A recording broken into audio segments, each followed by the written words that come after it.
We are Kiki! Kiki, do you love me?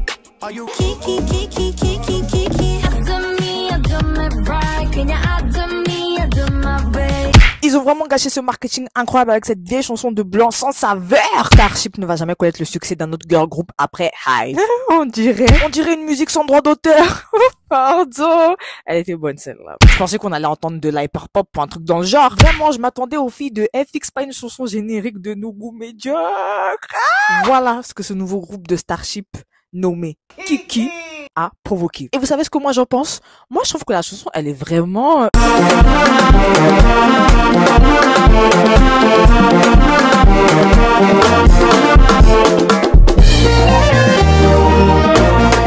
Récemment, Kiki, nouveau girl group de Starship Entertainment, agence sous laquelle il y a Hive, l'un des leaders de la 4e génération. Il y avait Sistar aussi, groupe très important de la 2e génération, et Monsta X, groupe très important de la 3e génération. Il y a d'autres groupes aussi, mais vous en avez rien à faire de Wooju, Sonyeon, Kravichi, etc., etc. Et donc, ce girl group ci-dessus ont sorti récemment leur pré-début song, qui va précéder leur début de song qui va sortir le 24 mars avec leur mini-album / EP ou album. Je sais pas, ça va être quoi encore. Et vraiment, moi, ce que j'en pense de cette musique, c'est comme d'hab, c'est archi bien produit de la part de Starship.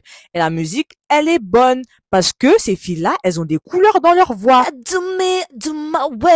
Donc, ça rend la production plus complète parce que je vous rappelle que la voix, c'est un instrument. Mais là, comme elles sont plusieurs à avoir de la couleur dans leur voix, ça rajoute une autre dimension à la musique parce que certes, l'instru est générique, la musique, j'avoue, ça fait très musique, voilà, qui passe à la radio en 2016, 2017, 2018, cette ère-là, l'ère de I love me, I love myself, not anybody else. L'ère qui reflète au mini-album de Jisoo et que je vous expliquais dans ma vidéo précédente, si vous voulez comprendre de quoi je parle. Vous pouvez aller la regarder. Et donc c'est pour ça que moi j'ai bien aimé la chanson parce que il y a des chansons qui ont des instrus génériques, certes, mais les voix qui sont posées dessus et la manière dont la musique a été produite me plaisent. Donc, c'est pour ça que j'apprécie la chanson.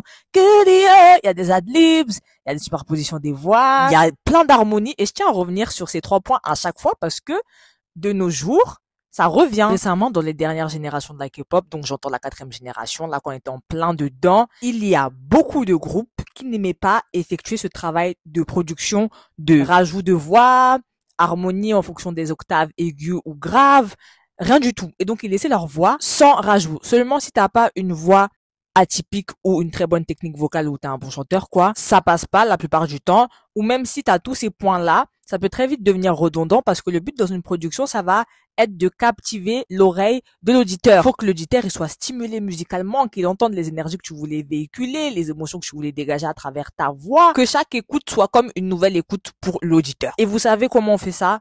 Quand on travaille sur sa production un minimum. Et ça, c'est ce que j'aime beaucoup avec Starship, c'est parce que leurs productions, elles sont toujours top. Cependant, oui, parce que je mets un connecteur logique, parce qu'il faut un cependant. Je peux comprendre pourquoi les gens ont été déçus, dans le sens où la manière dont Starship a effectué la promotion de son nouveau girl group portait à penser que musicalement elles allaient avoir un concept qui penchait vers les musiques expérimentales, c'est-à-dire que ça allait être des musiques pop certes mais avec des sous-genres pas forcément communs au monde comme l'hyperpop, mais récemment avec Charli XCX, tout le monde pense que concept expérimental égale hyperpop, alors que Charli XCX, elle est là depuis I don't care, I love it. Mais bon, pour revenir à Kiki, c'est à cet univers musical-là qui s'attendait et à un concept visuel du moins associé à la musique. Et il faut savoir que les concepts, c'est un attrait très accroché à l'industrie de la K-pop, j'ai envie de dire. Ça, c'est vraiment l'un des points de la K-pop qui représente vraiment la K-pop et que les gens sont en train de chercher aujourd'hui vu que les groupes récents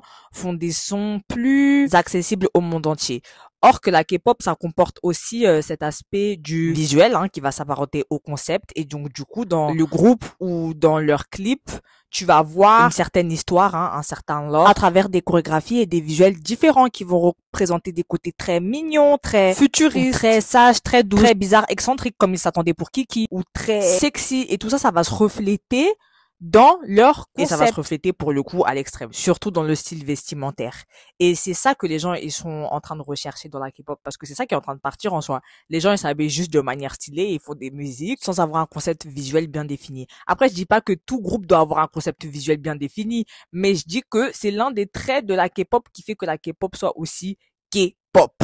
et pas que pop. Vous voyez ce que je veux dire? Parce qu'on soit clair, la K-pop, c'est pas un genre musical, mais c'est une industrie qui a plusieurs codes. Et quand la plupart de ces codes sont cochés comme le concept visuel, avoir un lore, avoir une production qui s'apparente à notre concept, on peut comprendre pourquoi il y a des gens qui disent ah cette musique c'est vraiment une musique K-pop, ça fait très très très K-pop parce que tout va être poussé à l'extrême par rapport à l'industrie musicale sur laquelle les gens se sont basés, qui est l'industrie de la pop, parce qu'il faut pas l'oublier, mais avant tout le monde était sous l'influence du soft power américain, parce que je vous rappelle ce que c'est le soft power, hein. Le soft power, c'est contribuer à l'économie de son pays de manière indirecte et par conséquent à travers le biais de la musique aussi. On a vu que l'industrie de la musique c'était là-bas, mais ils ont vraiment tout cassé hein, en ce qui concerne la musique, donc c'est compréhensible. Et de ce fait, quand tu passes d'une industrie musicale à l'industrie de la K-pop, ça te donne un nouvel aspect de la musique forcément parce que l'industrie de la K-pop, elle est dirigée par des girl group ou boy group. Il n'y a pas forcément que des artistes en solo et la plupart du temps, ça va se refléter à travers les concepts, les groupes. Donc c'est pour ça que Kiki a mis des gens en colère parce que elles nous ont vendu un concept et les gens s'attendaient à la musique qui allait aller avec. Mais ce n'est que leur pré-début de song et elle est très belle leur pré-début de song. Et personnellement, moi, j'étais pas là lors de leur promotion, mais j'ai vu les vidéos qu'elles avaient sorties, donc je comprends votre frustration. Mais quand vous dites que la musique elle est éclatée alors qu'elle est vraiment bien, genre la musique elle est vraiment bien produite, les voix j'aime beaucoup, très musique de blanc que j'aime beaucoup quoi. Après ça, ce n'est que mon avis bien évidemment. Vous avez le droit de trouver la musique éclatée. Moi les commentaires ça m'a trop fait rire.